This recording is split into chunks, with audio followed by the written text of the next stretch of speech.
मैं अजय श्रीवास्तव, मेरा mobile number 8104857064, इस पर रिकॉर्डिंग है तो संपर्क करें।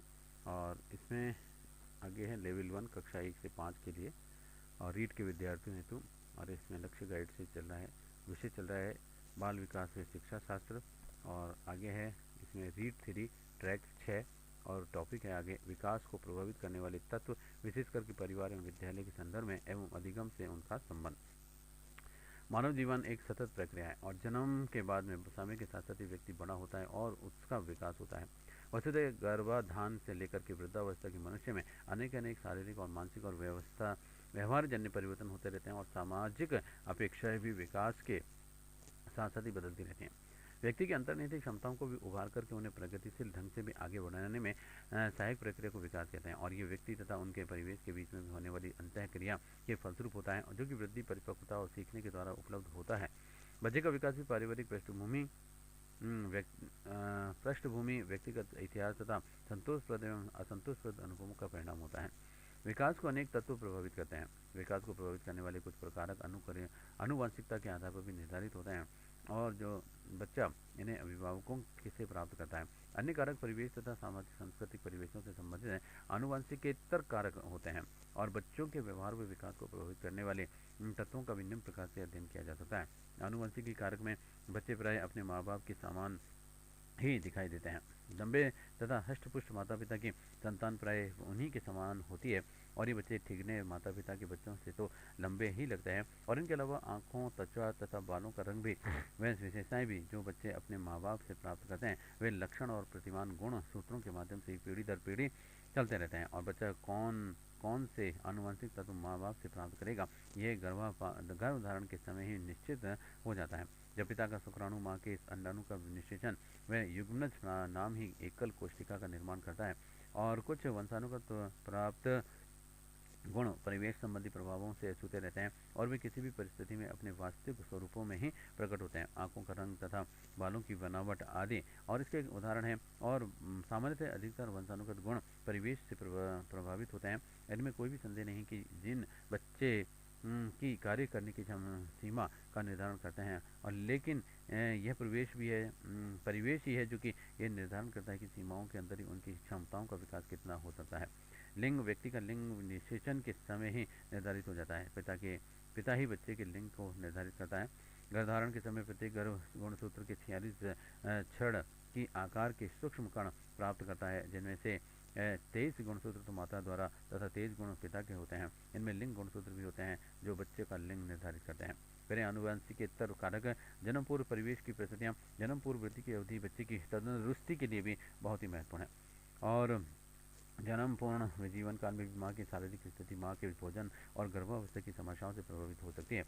माँ का भोजन, जन्मे बच्चे का पोषण माँ के रक्त प्रवाह से होता है और गर्भवती महिला के गर्भ में पल रहे बच्चे के विकास के लिए अतिरिक्त पोषक तत्व जैसे कि प्रोटीन, वसा, कार्बोहाइड्रेट तथा अन्य आवश्यक पोषक तत्व लेने चाहिए। और कुपोषित माता का भ्रूण धीमी गति के विकास विकसित होता है। माँ का स्वास्थ्य शहरी बच्चे को माँ का स्वास्थ्य भी सबसे अधिक प्रभावित करता है। इसमें मधुमेह, हृदय संबंधी रोग और माँ अंतःस्रावी ग्रंथि विकार, रक्त की कमी, मानसिक बंधन और अन्य संक्रामक रोग सम्मिलित हैं।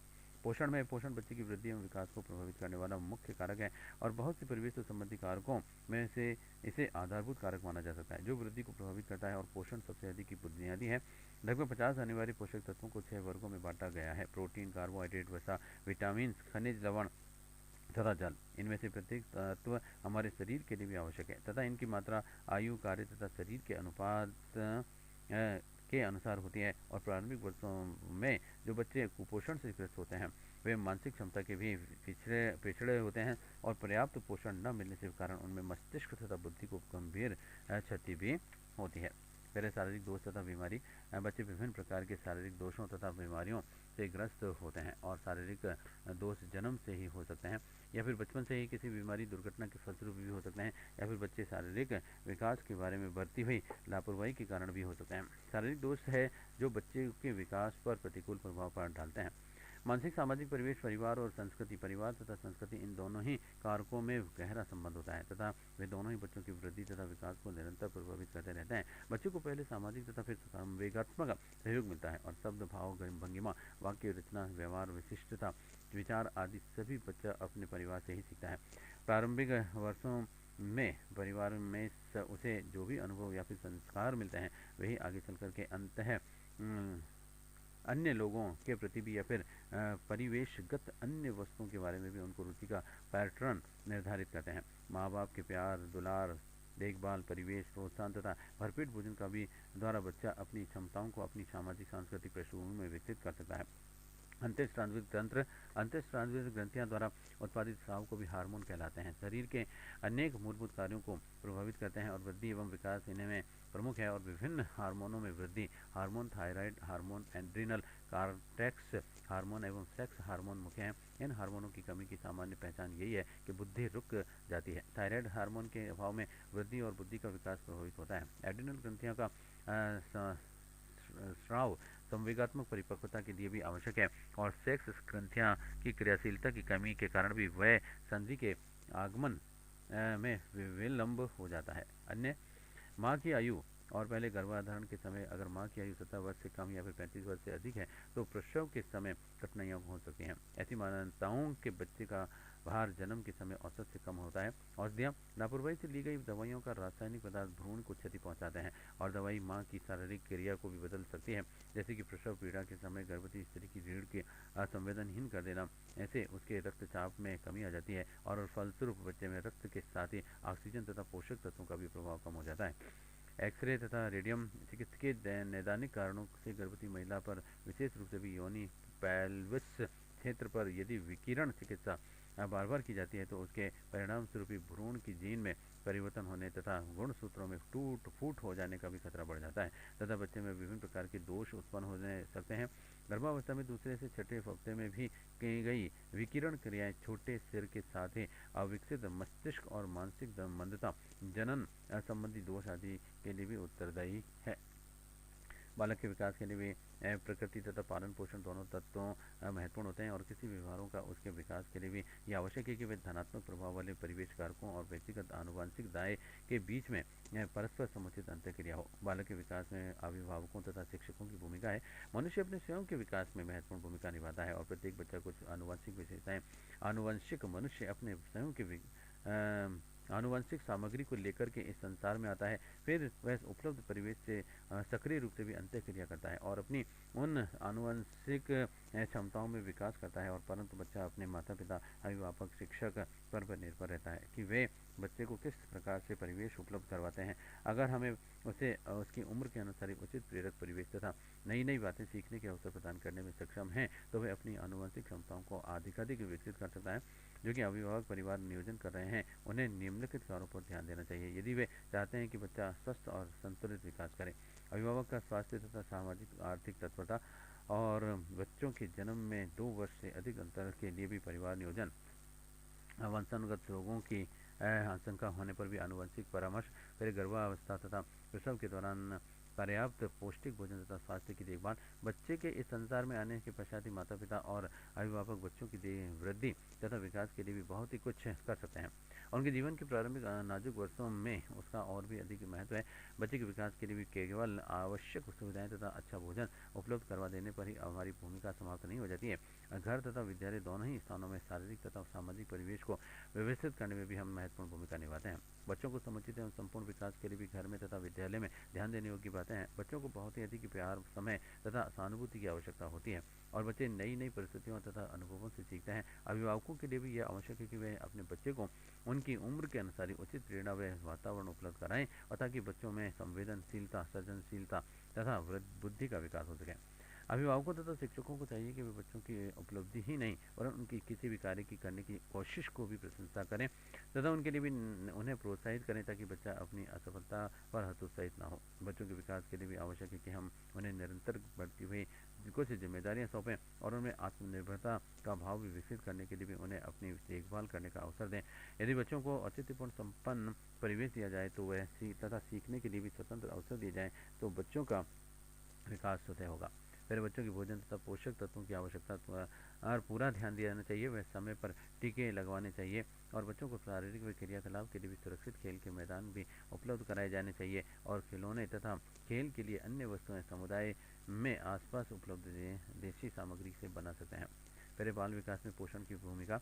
जिस प्रकार से बाल विकास में प्रकृति की भूमिका आवश्यक है, उसी प्रकार से बाल विकास में पोषण का भी अपना ही महत्व है। बालक को जब अच्छा पोषण प्राप्त होता है तो शरीर हष्ट पुष्ट व विकार रहित होकर के विकास अनवरत तेज गति से होता है चला जाता है और जिससे कि अभाव में विकास अवरुद्ध हो जाता है और अथवा धीमा हो सकता है। इसलिए भी शारीरिक विकास के लिए भी पोषण का अत्यधिक महत्व है। छोटे बच्चों का मुख्य आहार दूध ही होता है, परंतु जैसे जैसे बच्चा बढ़ता है दूध के लिए दूध रूपी आहार उसके लिए अपर्याप्त होने लगता है और इसके साथ ही उसे किसी ठोस आहार की आवश्यकता भी पड़ती है।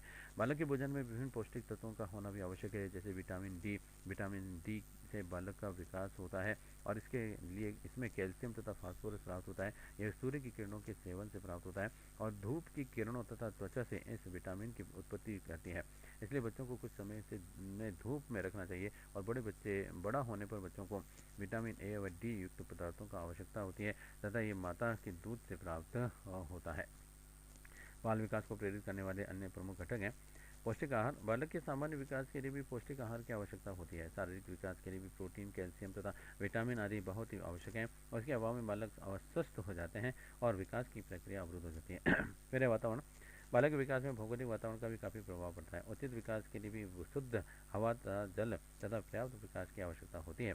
सामाजिक वातावरण का प्रभाव भी काफ़ी महत्वपूर्ण होता है और बालक के प्रति माता पिता की मनोवृत्तियों का प्रभाव उनके मानसिक, सांवेगिक तथा सामाजिक विकास का पर पड़ता है। यदि माता पिता का व्यवहार बालकों के प्रति भी आनंददायक तथा संतोषप्रद होता है तो उनका सामाजिक एवं मानसिक विकास भी संतुलित रहता है।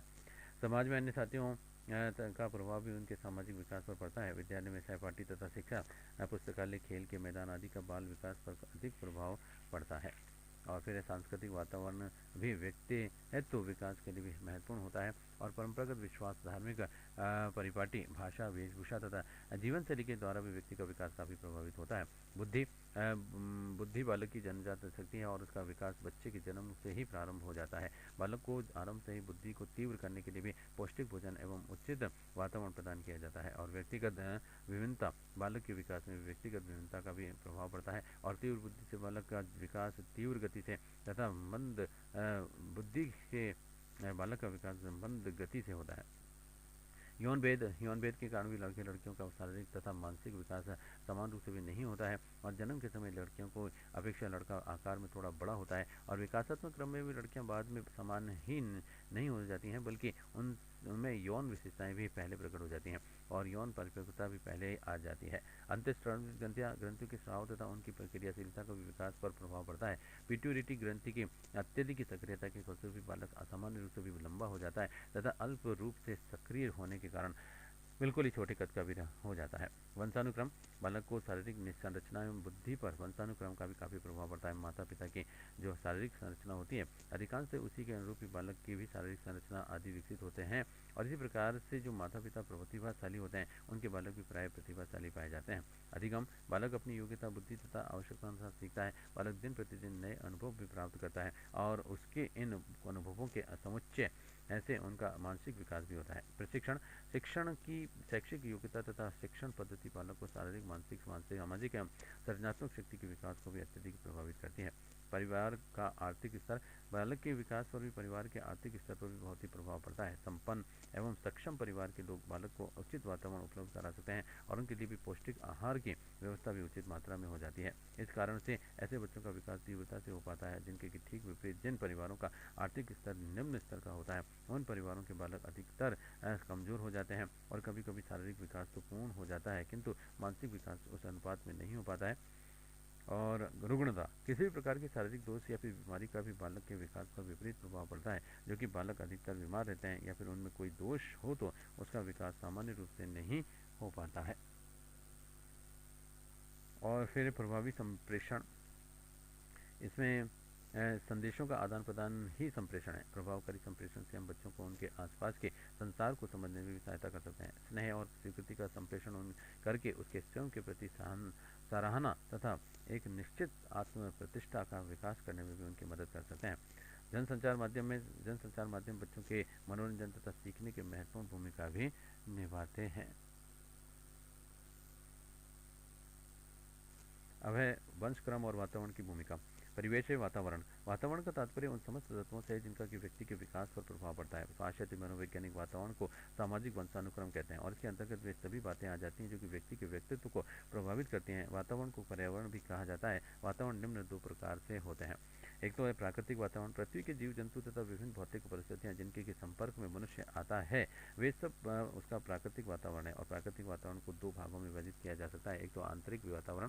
गर्भावस्था में जीव के चारों ओर वातावरण ही उसका आंतरिक वातावरण है। यदि माता की उस समय शारीरिक अथवा मानसिक अवस्था ठीक ना हो तो उसका प्रभाव बालक के विकास पर पड़ सकता है। और दूसरा बाह्य वातावरण या फिर भौतिक वातावरण, यह जन्म के पश्चात या फिर वातावरण होता है और उसके अंतर्गत जलवायु, भूखंड, भौगोलिक परिस्थितियां जैसे कि हवा, पेड़ पौधे, भोजन एवं इत्यादि आते